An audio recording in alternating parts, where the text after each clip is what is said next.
Danas se družimo sa malim zelenim krokodilom. Da li ste spremni da brojimo zube krokodilu? Krećemo. 1, 2, 3, 4. Ups! Krokodil je zatvorio usta. Super! Ponovo su otvorena. Stigli smo do broja 4. 5, 6,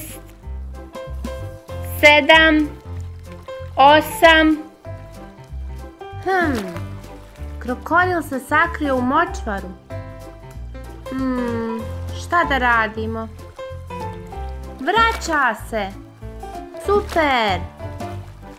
Nastavljamo. 9, 10. Uspjeli smo. Naš mali krokodil ima 10 zuba. Vrijeme je da ponovimo brojanje zubića.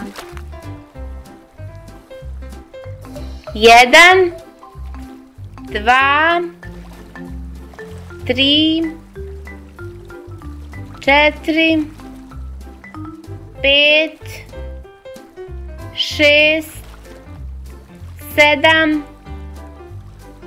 8, 9, 10.